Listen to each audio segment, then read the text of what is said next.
Naging kontrobersyal ang resulta ng 2026 Physician Licensure Exam. Sa 1,954 na examinees kasing nakapasa, ang pangalan ng 6 sa mga ito hindi isinapubliko agad ng PRC o ng Professional Regulation Commission katulad ng nakagawian. Kabilang dito ang nakakuha pa man din ng pinakamataas na marka, ang top 1 o top notcher na minarkahan lang bilang name withheld.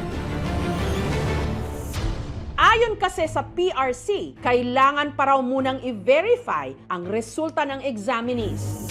Ang publiko tuloy, kanya-kanya ng haka-haka. Posibleng nandaya. May issue or under investigation.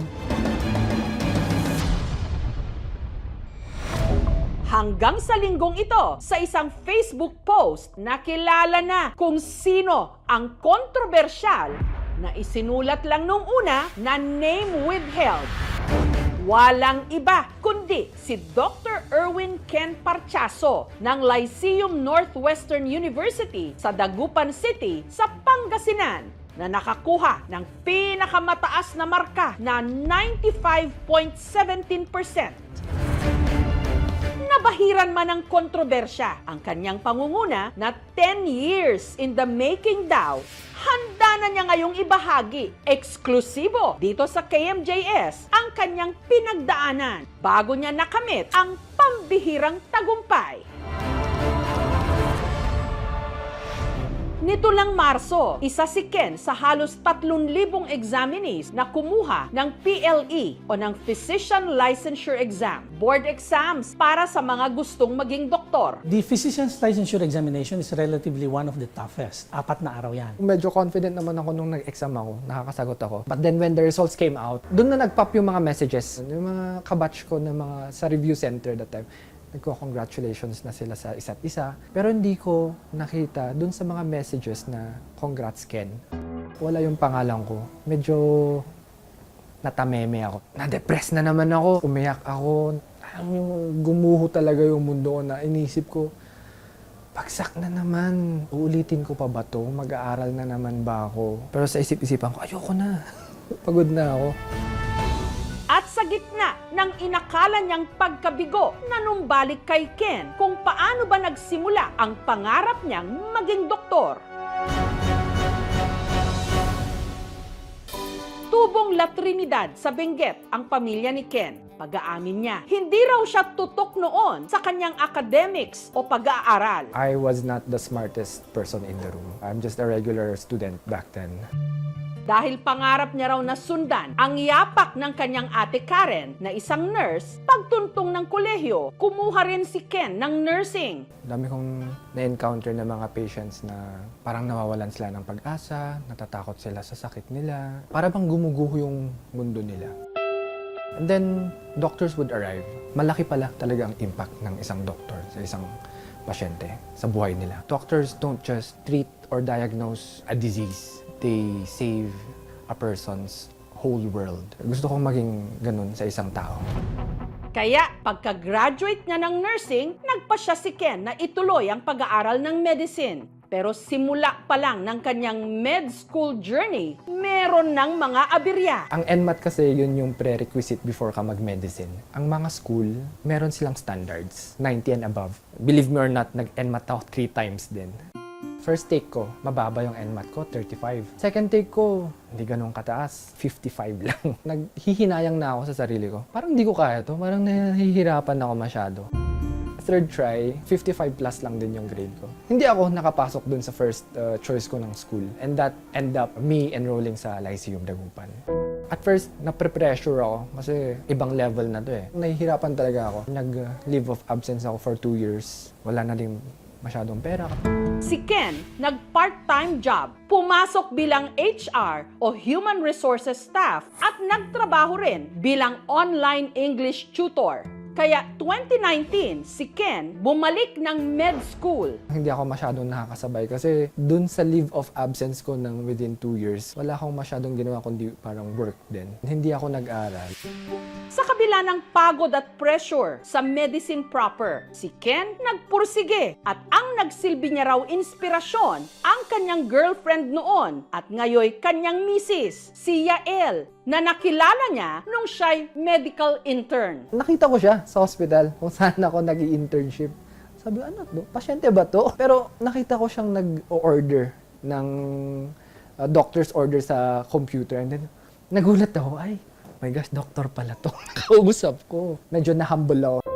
Lumalabas na kami and then, naging girlfriend-boyfriend na. He's a very gentleman, very patient siyang tao. After internship, nag-apply ako sa isang review center. Kasabay kong nagre-review si wife kasi mag-e-exam din siya ng diplomate niya. We are each other's inspiration for studying kasi sabi namin, papasa tayo. 1 week before the exam, nagulat ako. Sabi niya, buntis daw siya. Lalo akong kinabahan kasi wala to sa plano. Hindi ako ready maging father. Sa kabila nito, tumuloy si Ken sa pagkuha ng board exam. Upon exam day, masyadong blanco yung utak ko. Hindi ako makasagot ng maayos sa mga exam ko. Sinabi ko na kay wife, wala, hindi na ako pasado. At tama nga ang kanyang naging kutob, bagsak si Ken sa kanyang first take ng board exam. Habang si Yael, pasado sa kanyang diplomate exam. Nakokonsensya. Yung dreams niya, he delayed it to be there for our son. Sabi sa akin ni wife na, sige, mag-exam ka ulit. Sabi sa akin din ng parents ko, hindi pa naman end of the world. Tuloy mo lang. Sige, sabi ko, try natin ulit. Yun nga lang, nung mga panahong yon, si Yael, 6 na buwan ng buntis. Sinabi ng parents ko na, since nabuntis ko si wife, na need ko siyang pakasalan. Hindi tumuloy si Ken sa kanyang second take ng board exam sa pagdodoktor. Sabi ko sa wife ko, parang hindi sa akin ang medicine. Mag-board exam ako ng nursing sa US.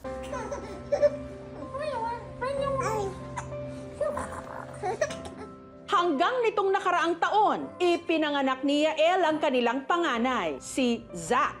Nung lumabas si Zach, sobra yung saya siguro. Na-speechless ako na, tatay na talaga ako. He's a good father. Nung bumalik ako ng work, siya yung nagbabantay kay Zach. Being a father outweighs more than being a doctor para sa akin. Kasi I made that life eh. Although doctors save lives, for me, I made a life. Pinanghinaan man ng loob, ang kanya raw anak ang naging inspirasyon ni Ken para ipagpatuloy ang naunsyami niyang pangarap. Kaya, nag-board exam ulit si Ken. At nitong Marso, kumuha na nga uli siya ng exam para maging ganap na doktor. Yun nga lang, para raw gumuho ang kanyang mundo nang hindi niya nakita ang kanyang pangalan sa listahan ng mga pumasa. Pero sa isip-isipan ko, ayoko na. Pagod na ako. Hanggang nangyari na nga ang hindi niya lubos inakalang plot twist. April 18 ng hapon, hello, is this Erwin Ken Parchaso? I am Dr. Marco Duque from Lyceum, sabi niya. It's regarding about your board exam. Kinabahan ako kasi naalala ko, and then 5 na withheld. Naisip ko, isa ba ako dito sa 5 na to? Sabi niya sa akin, congratulations, sabi niya sa akin. Nagulat ako. Apparently, you are the number 1, sabi niya sa akin. So, na-speechless ako. Nananaginip ba ako? Please pinch me or something. Parang ganun na I don't know. Hindi nagsisink in, hindi pumasok sa isipan ko na ako yung name withheld na top 1 na yun. May nag-message sa akin na screenshot nung listahan, tas number 1, Erwin Ken Angkwal Parchaso. Si Yael at ang kapatid ni Ken na si Jaja napatakbo sa sala matapos makita ang resulta na si Ken ang top 1. Ibinalita nila ito kay Tatay Joselito at Nanay Esther na napalundag sa saya. Sabi namin, i-verify nyo maigi kasi baka prank lang yan. Pagka-uwi ni Ken, sinalubong siya ng mahigpit na yakap ng kanyang kapatid. At sa kanyang pagpasok sa bahay, bumuhos ng emosyon ni Ken sa kanyang ina. Sabi niya, Mama, pumasa ako. Sabi niya, Napaiyak pati ang kanyang ama at sa huli, niyakap niya ang kanyang mag-ina.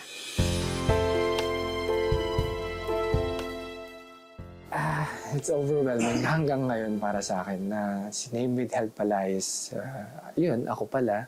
So, hindi ko ma-put sa words na masaya ako. So, sobrang saya. For the past 10 years, yung score niya ang pinakamataas na lumabas. It's rather rare, kaya prompted talaga yung protocol namin na kailangan namin gawin yung statistical verification. Para lang i-ensure na the system got the data correctly, ganyan, walang glitch. Nitong Martes, si Ken nag-oath-taking na. It took 10 long years, painful but beautiful years. And I would walk every single one of them again if it meant standing here today and telling you, we can do it. You can do it. And when you do, it will be worth every tear. To my child, one day you'll hear this story. And I want you to know everything I did, every sleepless night, every retake, every tear I did for you. You are my why. I hope I make you proud. More than that, I hope you learn that failing doesn't mean you're out. It just means you're human. And finally, let me introduce myself properly again. I'm Erwin Ken A. Parchaso, not withheld, not hidden, just here. God bless us all.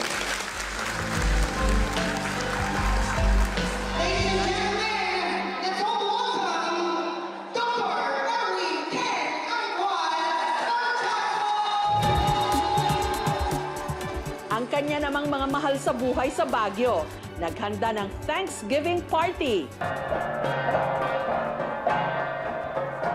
Hindi lang para sa akin ito ay tagumpay natin. Ano na kaya ang plano ngayon ni Doc Ken? So it's either nasa general surgery or ENT or Opta or why not OB-GYN, di ba? Nasabi ko lang is be consistent rather than be intensive. Laban lang, keep on going, show up. Kahit na nahihirapan ka na, put in the time and effort, you know? Yes, bumagsak kayo, pero it's not the end of it. Tandaan ang pangalang minsang itinago na si Name with Help. Siya, si Dr. Erwin Ken Parchaso. I am a retaker. Well, supposedly a third taker. Patunay na kahit ilang beses kang madapa, pwede ka pa rin tumayo at manguna. You don't have to be unbreakable to be strong. You just have to keep showing up, even when it hurts. Dahil minsan, ang pinakamalaking plot twist sa buhay, sarili mong tagumpay. I'm Erwin Ken A. Parchaso, not withheld, not hidden, just here. God bless us all.